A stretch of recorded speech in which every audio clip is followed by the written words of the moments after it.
La Serena, en el Valle del Elqui, así que gusto nuevamente estar con ustedes en este congreso. Bueno, me toca hablar de la imagen corporal. Si bien soy nutricionista, cuando nosotros trabajamos con un paciente, consultante, y entregamos una pauta de alimentación, estamos trabajando directamente con la conducta alimentaria, ¿ya? Y uno de los aspectos que más determina la conducta alimentaria es la imagen corporal. Por eso es importante comenzar a preguntar sobre la imagen corporal a nuestros consultantes y ver cómo podría estar relacionado con la conducta alimentaria, ¿ya? Entonces, ese es el propósito de la clase y vamos a tener los siguientes resultados de aprendizaje. Vamos a reconocer cuáles son los elementos que componen la imagen corporal, a comprender cómo es la construcción de la imagen corporal. Para finalizar, vamos a ver cómo se relaciona la imagen corporal con la conducta alimentaria y también al final quise poner el ejercicio porque una forma también de compensar el estrés y las emociones conflictivas que produce la conducta alimentaria es el ejercicio, que también es algo que también se ve mucho en la consulta. Bueno, vamos con lo primero: ¿qué elementos componen la imagen corporal? Y para esto voy a necesitar, ya que tenemos 403, va bajando, espero que vayan subiendo los participantes. Ya que tenemos tantos participantes, me gustaría saber, ¿ustedes qué opinan de la imagen corporal? ¿Qué es para ti la imagen corporal? A ver si podemos ir en conjunto generando una definición de la imagen corporal. Entonces, los invito a escribir en el chat. Vamos a tomar unos 2 minutos para yo voy a ir leyendo algunas respuestas. ¿Qué es para ti la imagen corporal? ¿Qué es lo que se viene a tu mente cuando pensamos en la imagen corporal? María Marta dice, ¿cómo me veo? ¿Cómo te percibes a ti mismo? Muy bien. Carla me dice eso. Es lo que percibimos de nosotros mismos. Muy bien. ¿Cómo te ves? ¿Cómo pienso? La percepción de nosotros. Muy bien. Nuevamente la percepción aquí genera cómo me siento, amor. Cómo también me siento. Están las emociones, ¿cierto? Los pensamientos, sentimientos, percepción, aspecto físico. Muy bien, como me veo. Entonces han hablado ya bastante y hemos avanzado incluso un poco en la clase: percepción, pensamiento, emoción, ¿ya? Entonces, súper bien. ¿Cómo te reconoces físicamente? Muy bien. Entonces, vamos a definir qué es la imagen corporal. Un poco desde la literatura hay distintas definiciones, pero clásicamente la imagen corporal comienza desde, desde otro concepto que es el esquema corporal, ya que comenzaron desde la neurología en los años 1911, 1912, en donde estos neurólogos primero se dieron cuenta que cualquier daño cortical producía, hacía que producía una dificultad en el reconocimiento de la postura y del movimiento que tenía la persona. Entonces, primero integraron el esquema corporal, ya que es entidades neuronales, ya que no sabían bien en ese momento dónde se encontraban, que permiten la habilidad de moverse de manera funcional por el espacio sin precisar de una observación o atención consciente por parte del que se ve, ¿ya? Y esto es lo que decían percepción, ¿cierto?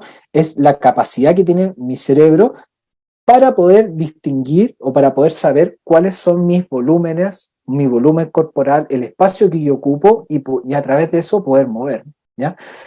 Es lo mismo si yo voy caminando, ejemplo con esta persona con el celular, y veo una puerta, yo puedo saber si voy a poder pasar por esa puerta porque reconozco el ancho, mi ancho, ¿cierto? Entonces, eso depende también de entidades neuronales que le llamaron a ellos, que están distribuidos por la corteza, por toda la corteza cerebral, ¿ya? Entonces, primero, la imagen corporal tiene un componente biológico, que es el esquema corporal, que nace desde el modelo de la neurobiología, pero esta percepción que nosotros y la capacidad que nosotros tenemos de identificar nuestros volúmenes conlleva pensamientos, ¿cierto? Lo que pensamos sobre nuestro volumen, nuestra forma corporal, ¿ya? Y estos pensamientos generan emociones. porque las emociones son reacciones psiconeurofisiológicas a estímulos externos o internos. Los estímulos internos vienen siendo los pensamientos, lo que pensamos de nosotros, ¿ya? Pero lo que pensamos de nosotros mismos respecto a nuestro cuerpo viene dado también por las ideas culturales de cómo debiese ser nuestro cuerpo. Si debiese ser, cuánto debiese medir, cómo debiesen ser mis caderas, cómo debiese ser mis hombros, cómo debiesen ser los brazos, cómo debiesen ser las piernas, cómo debiese ser mi cara, cómo debiese ser la armonía de mi cuerpo, etc. ¿Ya? Entonces, por eso hay un modelo que es biopsicosocial, como lo que se espera desde el área de la salud. Entonces, la imagen corporal, según Children del año 1950, dice es una vivencia integradora dado por tu capacidad biológica para generar tu percepción, el volumen que tú tienes de tu cuerpo, los pensamientos que tienes frente a las distintas partes de tu cuerpo y a tu cuerpo entero, las emociones que generan, pero siempre es esto en comparación con lo que te dice socialmente, qué es lo que te impone la sociedad, ¿ya? Y vemos que la imagen corporal femenina constantemente va generando distintos patrones ideales, y por eso la mayoría, la mujer es la que más vemos que hay insatisfacción de la imagen corporal, ¿ya? Y sobre todo ahora con estas redes sociales del Instagram, que son muchas imágenes. Pero bueno, aparte, hay muchos psicólogos, esto se estudia bastante, no puedo mostrar todo, pero me gusta este modelo de Slade, que en el año 1994 muestra cómo estaría conformado la imagen corporal, cuáles serían los determinantes que finalmente harían surgir esta vivencia integradora. Porque esto no solamente viene de lo que nos está pasando en este momento, sino también se va construyendo a través de nuestra historia. Y esto es interesante cómo muestra que la historia de la información sensorial recibida sobre la experiencia corporal influye en la imagen corporal, ¿ya?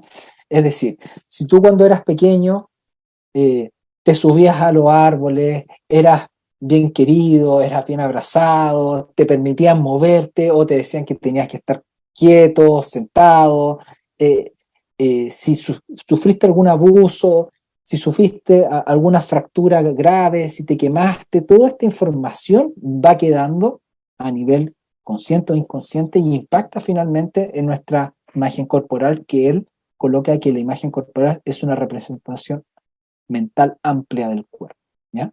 que va cambiando, que se va cambiando, ¿ya? La historia de los cambios de peso.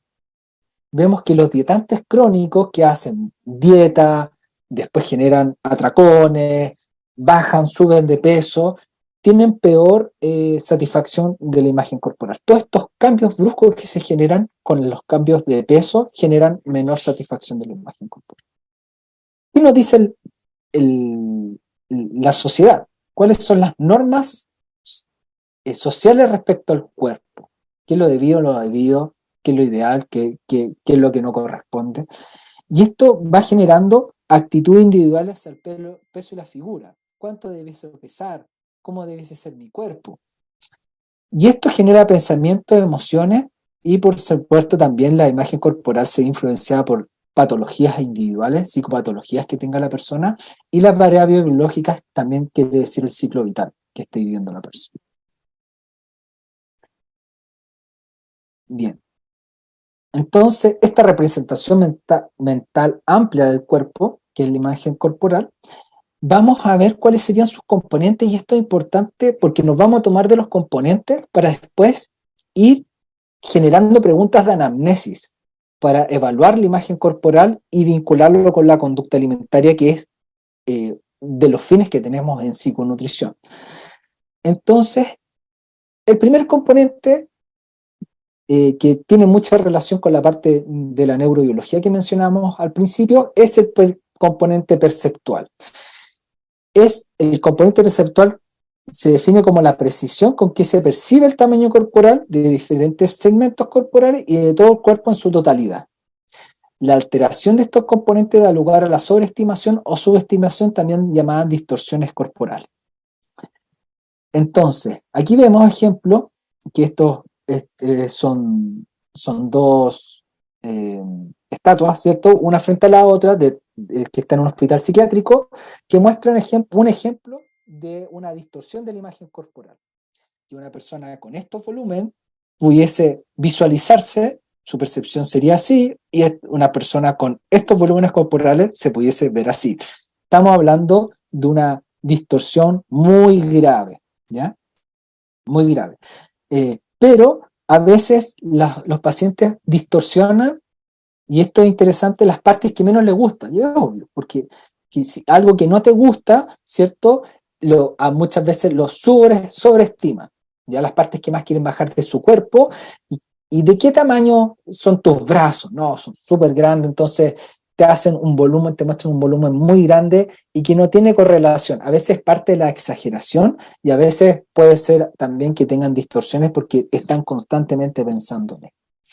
Y de las herramientas que tenemos en nutrición, una muy buena es la antropometría. La antropometría sirve para contrastar, porque es una medida objetiva, la imagen que tiene el consultante sobre sí mismo, contrastarlo con los volúmenes que son reales. Y esto es importante porque damos criterio de realidad. Necesitamos darle un criterio de realidad al consultante para mostrarle que tiene una distorsión y que, por supuesto, se va a ir trabajando. Otras metodologías también que se usan son las técnicas de dibujo. ¿Ya? Bueno, ya tenemos el componente perceptivo, ahora viene qué pensamientos tengo. Entonces, el componente subjetivo están los cognitivos, que son los pensamientos, y las emociones que me generan. Entonces son actitudes, sentimientos, cognición y valoración que despierta el cuerpo. Es decir, la conversación que tú tienes sobre tu cuerpo, lo que tú te dices, y eso va a ser coherente con lo que sientes. O sea, si tú generas pensamiento de odio con tu cuerpo, la emoción que se va a generar es de odio. Siempre hay una coherencia entre el pensamiento y la emoción, ¿ya? Si tú generas un pensamiento de bondad y de autocuidado, genera una emoción de amor hacia tu cuerpo, ¿ya? Y esto es independiente de tu forma corporal, ¿ya? Porque esto es algo intrínseco que está viviendo la persona. Por eso es importante consultar, sobre todo en las partes que la persona tiene menos satisfacción, nosotros le llamamos fijaciones corporales, qué es lo que piensa, qué es lo que siente, con quién lo compara y qué conducta, ahí vamos, a la alimentaria, ¿cierto? Produce la vivencia integradora, ¿ya? Entonces podemos encontrar pensamientos muy dolorosos, ¿ya? Que no te dejan el paciente, porque uno vive con el cuerpo, no puede dejar el cuerpo en otra parte, entonces está constantemente comparándose, mirándose, y hay un pensamiento muy reiterativo que genera mucho dolor, ¿ya? Y por la otra parte también tenemos los pensamientos que se está viendo ahora, que se integran en parte de estas metodologías de la bondad amorosa, la autocompasión, que generan pensamientos de bienestar, ¿ya? Y finalmente, lo que nos interesa mucho a nosotros es la conducta, porque nosotros preguntamos por la conducta alimentaria, pero a veces no investigamos bien de dónde viene esta conducta. Entonces, finalmente, las conductas que producen la percepción, los pensamientos y la emoción. Las conductas no son al azar, ¿ya? Tienen una intención. Entonces vemos que se puede generar un atracón, ¿cierto? Que es un comer compulsivo con pérdida del control, que así lo identifica el DSM-5. Puede generarse una restricción, ¿cierto? Una restricción. Pueden generarse purgas, incluso pueden generar, hay personas, ejemplo, hombres que no ocupan short porque no les gusta su pastorrilla. Es decir, hay una conducta que está derivada a través de una percepción, pensamiento, emoción, y no terminan ocupando el short, o no van a las fiestas, no van a eventos sociales, no están disgustados con su cuerpo, así que no se atreven a bailar, se comparan con las otras personas. Y también, ¿qué pasa con la alimentación? Se restringen, hacen dieta, los ayunos, las pastillas, los diuréticos, el ejercicio compulsivo, el vómito, etc. ¿Ya? Y eso todo puede estar dado por finalmente un problema de imagen corporal. Entonces, para resumir, el componente perceptivo es mi capacidad con que yo voy a tener para determinar mi volumen corporal total o de todas las partes del cuerpo. Y esto me van a generar pensamientos, emociones y conductas, ¿ya? Entonces, y esto siempre es biológico, la psicología siempre tiene biología, no es etéreo. Tus pensamientos generan una respuesta biológica que finalmente puede ser compensada, que intenta ser compensada más adelante por la alimentación o por la restricción. Y esto es interesante, me gusta mucho el budismo y Buda dice, ni tus peores enemigos pueden hacerte tanto daño como tus propios pensamientos. Y cuando nosotros preguntamos a los consultantes qué es lo que se dice, no hay ninguna persona que le diga cosas tan dolorosas, duras, difíciles, acusadoras, como ellos mismos. Sobre todo los trastornos de la conducta alimentaria, que son pensamientos reiterativos sobre la imagen corporal, sobre los alimentos, sobre el peso, sobre el ejercicio. ¿Ya? Alguno de estos ejes siempre puede estar más alterado, ¿ya? Pero es un constante dolor el que están pasando. ¿Cómo se desarrolla la imagen corporal? Ya habíamos visto al principio que era también con la historia sensorial, ¿cierto? Pero ahora vamos a ver a través del tiempo, del ciclo vital. Esto es muy bonito porque fíjense que la imagen corporal comienza con la información sensorial interoceptiva, es decir, el sistema digestivo. Cuando sentimos la leche pasar por nuestro tracto gastrointestinal, vamos conformando psicológicamente cuáles son nuestras dimensiones, con las funciones excretoras, ¿cierto? Con el cariño, con el masaje. No nos podemos masajear la espalda, necesitamos a alguien que nos toque la espalda, ¿cierto? Entonces, a través del tacto que hace un otro de forma amorosa, ¿cierto? Va generando nuestro volumen corporal a través de estas sensaciones. Por eso es importante también conocer un poco también la historia del consultante, porque a veces hay mucho maltrato, ¿cierto? Hay un apego inseguro, que son factores que van sumando para que pueda haber un trastorno de la conducta alimentaria, ¿ya? Y vemos que los niños empiezan a descubrir su cuerpo, ¿cierto? Y también qué es lo que le dice el otro con voz dulce, ¿cierto? Sobre su cuerpo. Todo esto va a influir, ¿ya? Y luego ya empezamos a caminar, la propiocepción también, el tono muscular, los tendones, las articulaciones, va todo formando nuestra imagen corporal. Ya nos reconocemos en el espejo, ¿cierto? A los 2 años, y empezamos entre el año y los 3 años a experimentar la relación con el cuerpo, el ambiente, las habilidades motoras, el esfínter. Todo esto va integrando nuestro esquema corporal y nuestra imagen corporal. Luego ya a los 4 o 5 años ya tenemos las destrezas motoras desarrolladas y tomamos conciencia de nuestro propio cuerpo y empezamos a subirnos a los árboles, a darnos vueltas, ¿cierto? Comenzamos a utilizar el cuerpo para describirnos a nosotros mismos y vivenciar fantasías que integran los sentidos, la vista, el tacto. Y bueno, después hay unos más temprano, otros más tardíos, pero ya 9, 8, 9, 10, 11 años comenzamos con la adolescencia, preadolescencia y adolescencia. ¿Y por qué es importante esto? Porque aquí es donde se genera la mayor insatisfacción de la imagen corporal, ¿ya? En donde empiezan los consultantes las primeras dietas, ejercicios, fumar para no comer, ¿cierto? Los ayunos, y empiezan entre incluso los compañeros, las compañeras, a pasarse datos y una forma también de hacer vínculos que tienen muchas veces entre ellos, ¿ya? Pero también empiezan los procesos de mentalización, de compararse, ¿cierto? Se vive el cuerpo como una fuente de identidad, de autoconcepto, de autoestima, una etapa de introspección, de autoindagación, hay mucha comparación social, autoconciencia de la propia imagen, del desenvolvimiento social, y puede llegar a dar mayor o menor insatisfacción con el cuerpo. Luego seguimos con nuestro desarrollo, pero ¿qué es lo que pasa mucho en la consulta? Es que aquí queda anclado el trastorno. aquí o un poco antes, ¿ya? Y si no muchos pacientes que llegan a la adultez que no lo han sanado, entonces llegan a la consulta y siguen teniendo factores de riesgo o trastornos de la conducta alimentaria que las primeras conductas fueron generadas en la adolescencia o en la preadolescencia, ¿ya? Y bueno, después vamos cambiando nuestro cuerpo.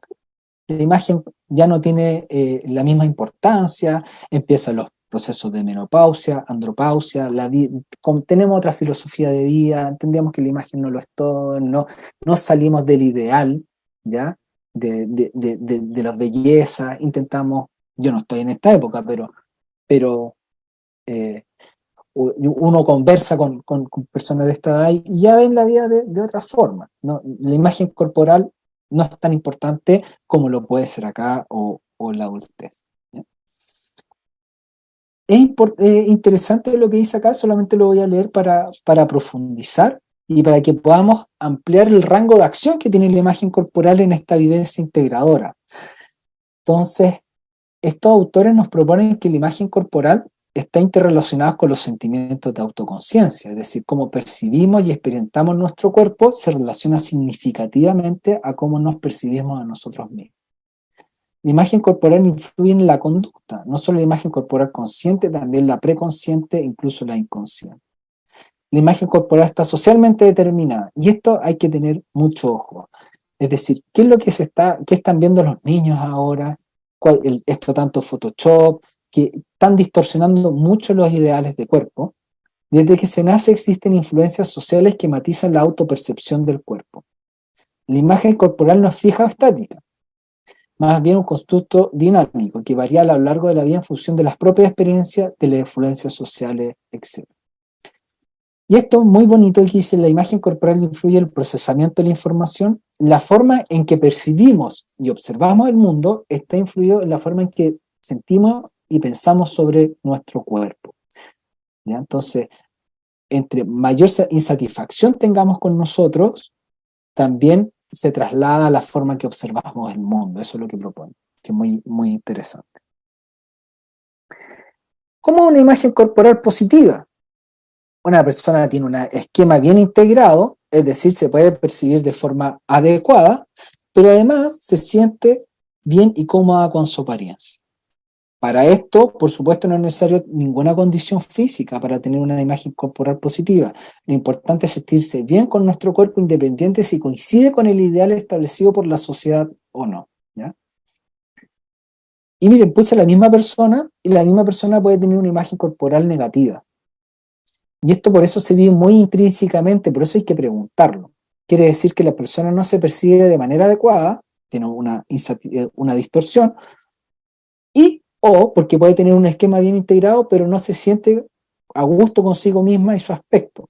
Aquí tampoco es necesaria alguna condición específica para estar insatisfecho con uno mismo, sino depende de cómo se percibe y se siente uno respecto a su apariencia física. Entonces hay veces que llega a la consulta una persona que cumple con todos los estándares de belleza que impone la sociedad, pero tiene una imagen corporal sumamente negativa, tiene una muy grande insatisfacción, muy baja autoestima, ¿ya? Entonces, más allá que se cumpla con los estándares de belleza o no, se puede tener una imagen corporal positiva o negativa. Estos autores muestran qué alteraciones se pudiese producir en la imagen corporal y viene de los componentes. Una alteración perceptiva que conduce a la distorsión de la imagen corporal, es decir, la inexactitud con que se estima el cuerpo, su tamaño y su forma. Y aquí vemos ejemplos, mucho pasa en la vigorexia, ¿cierto? Que es un ejercicio compulsivo, ¿cierto? Aquí ejemplo para tener mucha musculatura, pero la persona se percibe muy delgada y muy frágil, ¿ya? Obviamente que aquí hay un evento muchas veces traumático que generó anclado y tiene ese propulsor del trastorno. Y las otras alteraciones son las cognitivas afectivas, que son insatisfacción del cuerpo, es decir, pensamientos y emociones negativas que surgen desde el cuerpo, ¿ya? Imagen corporal, vamos y a la conducta alimentaria, ya que vimos qué es la imagen corporal, cómo se compone, ¿cierto? Cómo es el constructo, cuál es una imagen corporal positiva, una negativa y cuáles son los tipos de alteraciones. Lo vamos a relacionar ahora con la conducta alimentaria. Aquí tomé incluso un estudio de México para que vean que, que pensé en ustedes. Miren, la insatisfacción de la imagen corporal, es decir, que no te guste tu imagen. Puede ser que tengas distorsión o no, pero tienes pensamientos negativos, emociones negativas. La insatisfacción se ha evidenciado desde la niñez, en donde se van conformando de forma natural y a través del juego las figuras ideales que más tarde en la adolescencia se intentan poner en práctica. Entonces, las niñitas jugando con la Barbie toman como imagen de una mujer feliz, exitosa, querida, ¿cierto? Ciertas dimensiones corporales, ¿ya? Ahora, se han hecho estudios antropométricos que la Barbie la llevan a una escala humana y no pudiese vivir esta Barbie. Es decir, tendría el cuello muy largo y muy delgado y se deslocaría, por ejemplo. Las caderas son muy delgadas, es decir, su forma corporal no es humana. Pero ella a través del juego se va generando que esta imagen es la corporal ideal y que en la adolescencia tengo que ser así para ser querida, para ser amada, para ser exitosa, etc. Y en los niños se genera un ideal masculino, musculoso, ¿cierto? Que en la mayoría más adelante intentan poner en práctica también y, y, y también lleva a los trastornos de la conducta. Y aquí teníamos alrededor de la etapa de la niñez, pero se ha ido observando que desde los 9 años ya se tiene el deseo de un cuerpo más delgado, así como motivación, por supuesto, para seguir una dieta restrictiva, que si quiero bajar de peso, quiero ser más delgado, ¿qué es lo que hago? Dejo de comer, como menos y hago más ejercicio. Aunque sea en ambos sexos, los niveles el porcentaje de mujeres de este deseo era más elevado, porque el hombre tiende a querer tener más musculatura, ¿ya? Y al pasar los años la insatisfacción es mayor, mientras el 55% de las niñas entre 7 y 12 años desean estar más delgadas, en la adolescencia el porcentaje incluso puede alcanzar 80 o más, ¿ya? Entonces, si quieres estar más delgada, ¿qué es lo que vas a comenzar a hacer? Fumar para no comer, restringirte, hacen ayuno para poder tomar, porque se cuentan todas las calorías, ¿cierto? Y a veces hay tanta restricción que se genera el atracón. Tanta restricción de alimentos, los ayunos, alimentaria, el estrés y terminan generando el atracón y también el ejercicio excesivo, ¿ya? Entonces, ¿qué pensamientos o creencias podemos encontrarnos de la imagen corporal en nuestros consultantes? Si soy gordo o gorda no me van a querer. Uno, para los nutriólogos que le dicen allá, acá nos llamamos nutricionistas, los o las nutricionistas deben ser flacos o flacas. Esas son creencias, ¿cierto? No me invitan a salir por mi peso. Si no bajo de peso no se van a fijar en mí. Si fuera delgado todo me resultaría. Me dejó porque esta parte de mi cuerpo es fea, ¿ya? Todos estos tipos de creencias generan emociones conflictivas y generan conductas, ¿ya? Que pueden ser restricción de alimentos, después con sobreingesta o no, ejercicio compulsivo, consumo de alcohol, fumo para no comer, etc. ¿Ya? Entonces, muchas veces lo que tenemos que ir a trabajar son las creencias que tienen nuestros consultantes. Respecto a la alimentación, ¿cómo regularía todo esto la alimentación? Yo le invito a leer a Patricia Cordera, que es una psiquiatra chilena que investiga mucho desde la psiquiatría, la neurobiología, qué es lo que pasa con los trastornos de la conducta alimentaria, qué es lo que pasa con la alimentación. Y ella habla mucho de la recompensa y el estrés. Entonces, la vida no es fácil, ¿cierto? Estamos en tiempos de mucho estrés. El COVID, aquí aparte tenemos un estallido social de hace mucho tiempo, ¿cierto? Y los problemas que tiene cada uno, la insatisfacción de la imagen corporal, etc. Entonces, los pensamientos que generamos a través de nuestra corteza prefrontal, ¿cierto? Si estos pensamientos son de preocupación, de disgusto con uno mismo, de pensamientos estresantes, genera una respuesta biológica en el hipotálamo, que aumenta la hormona liberadora de corticotrofina, hipófisis, la médula adrenal, ¿cierto? Sabemos que aumenta el cortisol, aumenta también el sistema simpático, hace una activación de la amígdala, se genera todo el procesamiento de la emoción, y aquí es lo que nosotros le llamamos estamos ansiosos, estamos estresados, tenemos rabia, todas las emociones que pueden ser un poco conflictivas, pero fíjense que biológicamente tenemos una forma de regularnos, que esto es con la dopamina, que se secreta en el área tegmental ventral y en el núcleo accumbens también, y esto se activa a través del alimento. ¿Cuáles son los alimentos que más te van a secretar dopamina? Los alimentos que tú tienes un vínculo, ¿cierto? Todos tenemos un vínculo que con los papás comíamos algo, o con la abuelita, o en algún momento de disfrute comíamos algo, ¿ya? Y son los alimentos que más tienen grasa y que más tienen azúcares. Y esos son los que generan más dopamina. ¿Qué hace la dopamina? Bueno, la dopamina regula el circuito que estamos teniendo estrés. Va a regular la amígdala, sobre todo el núcleo lateral, va a regular el hipotálamo, la secreción de hormona liberada de corticotrofina, y también incluso puede llegar a bloquear la corteza prefrontal y tú dejas de pensar eso que estás constantemente pensando, ¿ya? Cuando pasa eso en grandes cantidades, se genera esto que es la pérdida de conciencia en el atracón, ¿ya? Pero ellos necesitan una gran cantidad de alimentos y de forma muy compulsiva, ¿ya? Entonces, esto es biológico. Esto pasa desde que nacemos. Cuando nosotros nacemos, los bebés lloran por distintas cosas, porque tienen hambre, tienen frío, les molesta la etiqueta de la ropa, y el cuidador, ¿cierto?, lo toma, el niño es querido y muchas veces amamantado. Entonces, el comer es igual a amor. Y activa este circuito. Entonces, un circuito que tenemos todos nosotros, y por eso a veces estamos estresados y nos encontramos comiendo. ¿Y qué es lo que intentamos hacer? Regular un poco esto, ¿ya? Este circuito de estrés, ¿ya?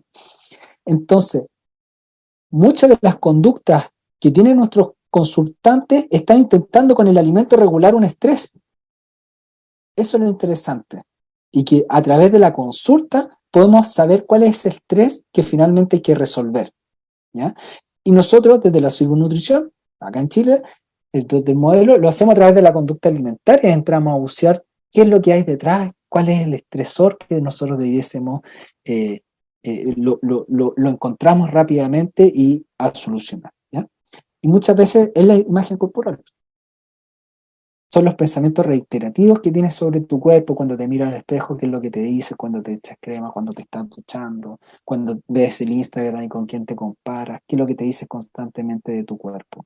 Porque esto, la imagen corporal está entrelazada eh, con mi yo interno. Entonces es un constante flujo de pensamiento, ¿ya? ¿Y qué pasa con el ejercicio? Porque otra forma de compensar este estrés es el ejercicio, ¿ya? Y ahora se ha visto que se ha pasado un cuerpo ideal delgado ahora a uno atlético, sobre todo en las mujeres, ¿cierto? Y esto muestra las redes sociales. Las mujeres presentan un aumento significativo de la ansiedad y depresión tras ser expuestas a imágenes que promueven ideales de cuerpos femeninos atléticos. Esta internalización de ideales atléticos aumenta la práctica de ejercicio compulsivo, ya que también en el DSM-5 muestra cuáles son los criterios de ejercicio compulsivo: hacerlo en lugar inadecuado, hacer ejercicio muy excesivo, hacer incluso con daño. Hay todos unos criterios que muestra el DSM-5. Entonces, yo siempre voy integrando preguntas en la consulta. ¿Con quién te comparas cuando te miras al espejo? ¿Con quién te estás comparando? ¿Con quién te gustaría, como quién te gustaría ser cuando estás haciendo ejercicio? ¿En quién estás pensando? ¿Cierto? ¿Cuál es tu motivación para hacer el ejercicio? ¿Ya? La última parte, vamos a hablar de los aspectos de la evaluación de la imagen corporal. En los años 70, los estudios se centraban en los aspectos que eran más perceptivos, es decir, la capacidad que tenía la persona de evaluar su volumen, y muchas veces se hacía con estos dibujos que dicen, a ver, elige la forma corporal que tú crees que tienes, ¿ya? El problema de esto es que son bidimensionales y nosotros somos tridimensionales, y esto es solamente con IMC, y sabemos que el cuerpo, vamos, más allá del IMC tenemos que hacer composición, todo, pero bueno, también sirve un poco de guía, pudiese ser, ¿ya? Yo no lo ocupo, pero los estudios muchos lo hacen, ¿ya? Entonces se evaluaban el componente perceptivo y luego desde los años 90 se ha centrado más en aspectos subjetivos, ya sea en, en los pensamientos, emociones y actitudes, ya que una correcta percepción del cuerpo no supone una existencia de insatisfacción del mismo, ¿ya? Formas de evaluar la imagen corporal, existen más de 100 instrumentos y hay muchos también que son de forma cuestionario, ya que van evaluando sobre todo las conductas que genera la imagen corporal, ¿ya? En la consulta podemos ir integrando preguntas de anamnesis, ¿ya? Como en una escala donde 0 tienes nada de satisfacción con tu imagen corporal y 10, una muy elevada satisfacción de la imagen corporal. ¿Qué grado de satisfacción tienes de imagen corporal? De 0 a 10. Entonces, ¿qué grado tienen? Entonces, cada uno puede colocar ahí si te preguntara, ¿cuáles son las partes de tu cuerpo que menos te gustan?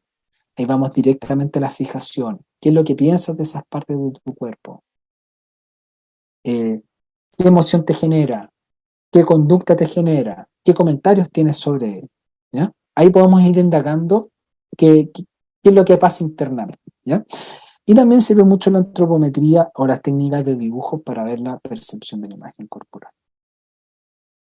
Entonces, preguntas, ¿cuál crees que es el tamaño de? Yo estoy preguntando por el componente perceptivo, el componente cognitivo. ¿Qué pensamientos tiene respecto a? ¿Es feo, me carga, es sucio o es lindo? Te pudiesen incluso decir. ¿Qué emoción? Obviamente que el pensamiento va a generar una emoción concordante. Me da pena, me da rabia, lo odio, amor, ternura. ¿Qué conductas has realizado cuanto a tus pensamientos y emociones? Dieta, ejercicio, laxante, vomitar, lo oculto, no salgo a eventos sociales, no me muestro, etc. ¿Ya? Y esto les dejo como interesante, salió este mes, miren, la revista mexicana de trastornos de la conducta alimentaria, y este es un autor chileno, para que vean que estamos muy comunicados, eh, porque bueno, si ya tenemos un paciente con distorsión de la imagen corporal, insatisfacción, fijaciones, conductas de trastornos de la conducta alimentaria, restricción, vómito, ¿qué hacemos? ¿Ya? Bueno, hay varias cosas que se va a hacer, psiquiatra, cierto psicólogo, nutrición, terapias corporales. Interesante lo que está pasando ahora desde Mindfulness en Mindfulity, pero ahora con las terapias de autocompasión, ¿ya? Que se ha visto que las terapias de autocompasión son muy efectivas para los trastornos de la conducta alimentaria y también son muy efectivas para la imagen corporal. Entonces les dejo aquí esta revisión de la autocompasión, imagen corporal, de vivencia y significado en mujer adulta son en nuestro país, en Chile, pero bueno, es una revista mexicana que pudiesen servir para tener algunas directrices de estas nuevas herramientas que van saliendo para trabajar la imagen corporal. Resumen, bueno, la imagen corporal es una representación mental amplia del cuerpo, sus componentes son el perceptivo, los subjetivos que vendrían siendo los pensamientos y emociones, y la conducta. La construcción de la imagen corporal comienza desde los primeros meses de vida y esta continúa y tiene una continua transformación. La distorsión y satisfacción de la imagen corporal está relacionados con hábito alimentario inadecuado y también con ejercicio compulsivo. La imagen corporal es inseparable de la experiencia humana. La forma en que experimentamos nuestro cuerpo es el reflejo de cómo nos percibimos, pensamos y sentimos y en base a ello actuamos. Cada uno vive de forma subjetiva y personal la imagen corporal, más allá de la apariencia física que tengamos, que se ajuste o no a los cánones de belleza de la sociedad. En el fondo, cada uno vive la propia experiencia de su cuerpo. Y bueno, les invito a conocer nuestra Escuela Chilena de Psiconutrición. Hemos tenido varios alumnos de México. Ahí tenemos una alumna que salió recién del diplomado de meditación y conducta alimentaria, una psicóloga. Tenemos otros diplomados también. Así que ya que nos sigan en la página o en Instagram o en el Facebook, ahí para que vamos a tener pronto nuestras promociones del año 2023. Así que esa hacía mi presentación. Vamos a ver 10 minutitos para que podamos conversar un rato de imagen corporal. Muchísimas gracias por su presentación, maestro. Efectivamente, vamos a pasar a nuestra ronda de preguntas y respuestas. Pregunta Shofi Carrillo. ¿Cómo afecta el estigma de peso y la violencia estética en la imagen corporal y conducta alimentaria? Muy bien. Lo que pasa es que cuando hablamos de imagen corporal se relaciona mucho con el peso, ¿ya? Entonces, cuando yo hago la misma escala, por ejemplo, 0 no te gusta nada y 10 te gusta muchísimo, ¿cuál es tu grado de satisfacción que tienes con tu peso? Entonces, cuando tú tienes un bajo grado de satisfacción con tu peso, tú vas a hacer la misma encuesta y la imagen corporal también se ve afectada, ¿ya? Porque el paciente, muchas veces el paciente que tiene una fijación con su cuerpo, ¿cierto?, de imagen corporal, finalmente lo que busca es disminuir el volumen, cuando el paciente quiere bajar de peso, pero quiere bajar de peso ciertas partes, ¿ya? Y el estigma de peso, fíjense que hay una forma de medir el estigma de peso, y acá unos alumnos de psiconutrición lo vieron en los mismos profesionales de la salud, y los profesionales de la salud tenían estigma de peso. Entonces, uno, que era distinto el trato, pero lo otro es que tampoco lo sabían. Entonces el estigma de peso es algo muy inconsciente que está en la sociedad y que puede generar discriminación, que puede generar creencias erróneas sobre las capacidades que tiene una persona con un peso distinto, y también es poco el estigma de peso, hasta es poco científico, porque tampoco toma en consideración las distintas contexturas que tenemos los seres humanos, ¿ya? Entonces, y distintos volúmenes que podemos tener, y son pesos que vamos a tener cada uno de eh, forma independiente. Entonces, eh, afecta demasiado, afecta mucho, mucho, sobre todo en TCA, que hay mucho miedo a subir de peso. En anorexia hay mucho miedo a subir de peso, ¿ya? Entonces, es un gran desafío que tenemos todos como individuos a trabajar, y sobre todo los profesionales de la salud, a ver bien el tema del peso, porque hay pacientes que van porque les duele la cabeza y les dicen que tienen que bajar de peso.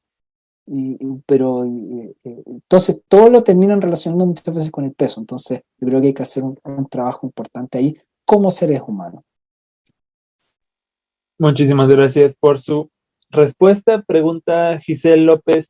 De manera general, ¿cuáles son los eventos traumáticos que mayormente generan insatisfacción o distorsión de la imagen corporal? No sabría decir. Eso va en cada persona, ¿ya? Lo que yo he visto, eventos traumáticos, pudiese ser un abuso. El abuso genera una gran distorsión. A veces incluso no es el abuso físico, sino ser expuesto a una situación donde fuiste visto de otra forma, porque en la adolescencia la niñita le empieza a crecer el busto, entonces a veces son mal miradas, y eso ya genera una insatisfacción, y ahí uno empieza a ver que empiezan a ocupar ropa más ancha, o intentan quedarse en un peso para que no seguir creciendo. Entonces, cuando uno está haciendo la anamnesis, uno pudiese, a través de las preguntas, ir viendo en qué momento se generó la insatisfacción, y eso te va a ir mostrando cuál fue. Incluso hay duelo, hay suicidio de algún ser querido, que se terminan transformando en un TCA y que terminan transformando en una insatisfacción de la imagen corporal. Entonces, como yo no tengo un estudio para decirte cuáles son los factores, pero se van preguntando en la consulta. Muchísimas gracias por su respuesta. Wendy Carrillo pregunta, ¿qué se le puede recomendar a un paciente con bipolaridad tipo 1 que ya está en tratamiento psiquiátrico y psicológico, se encuentra en episodio leve depresivo, pero no come ni hace ejercicio y se da atracones, no está diagnosticada con trastorno de la conducta alimentaria? Entonces, lo primero, el atracón se da porque, en la mayoría de las veces, es porque hay restricción. Entonces, como nutricionista no podemos seguir restringiendo, ¿ya? Sirve mucho la pauta, porque la pauta, ¿qué es lo que hace? Te estructura la vida y tú vas colocando todos los alimentos, y no permites que la persona pase hambre, porque el atracón tiene varias mezclas. Ahí hay uno y tiene hambre. El hambre es un estresor. Después hay un estrés mental, ¿cierto? Entonces tú tienes un estresor de hambre mental que intentas regular, como vimos, biológicamente con el alimento, pero se hace en soledad, se hace con culpa, se hace con vergüenza, ¿ya? Entonces, si tú eres nutricionista, primero no restrinjas, ¿ya? Aunque tenga diabetes, aunque tenga todo, permíteselo, incluso lo puedes calcular en la pauta, calcula los requerimientos, dices, mira, igual vamos a bajar de peso, te lo calculo, puedes comerte una cosa dulce, está en la pauta, está permitido, ¿ya? Le sacas el estresor. Sácale un estresor, si ya la vida tiene mucho estrés, sácale el estresor y le estructuras la alimentación para que no pase hambre desde la nutrición, ¿ya? Y lo otro, por supuesto, ir preguntando cuáles son los factores que le está estresando para generar y ver qué es lo que también tiene que solucionar esa persona. Muchísimas gracias por su respuesta. Nachieli Cruz pregunta, ¿impacta de la misma manera la imagen corporal durante la adolescencia y juventud que en la menopausia, por ejemplo? Lo que pasa es que en la adolescencia yo he visto que es un impacto más grande porque estamos formando nuestra imagen corporal, pero también nuestra imagen de nosotros mismos. Entonces, estamos con nuestra autoestima muy vulnerable a lo que piensen los demás y a ser parte de un grupo de personas, ¿ya? Entonces, lo que yo he visto es que la adolescencia es un periodo más vulnerable que la menopausia. Obviamente que la menopausia, la mujer se enfrenta a una transformación de su cuerpo, a distintas situaciones biológicas y va a tener una nueva realidad, ¿cierto? Entonces, es bueno también conversarlo. A veces hay círculos de mujeres donde conversan los temas. Cuando yo veo eso, yo no voy a poder empatizar tanto con una mujer que está pasando una menopausia, ¿cierto? Pero la derivo a una buena psicóloga que pueda hablar del tema más sueltamente, ya que es mujer, pero en cuanto a la pregunta, es mucho más vulnerable el adolescente que la persona con menopausia. Muchísimas gracias por su respuesta. Marisol pregunta, ¿qué es lo que más le ha funcionado para mejorar la imagen corporal?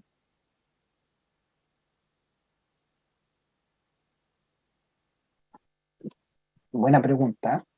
Bueno, aplicar la autocompasión es algo muy importante porque la autocompasión, tú transformas el pensamiento, ¿cierto?, de dañino a uno bondadoso. Puedes hacerlo ni siquiera al principio contigo mismo, sino con otro, con alguien que te haga muy fácil, y vas entrenándote en eso.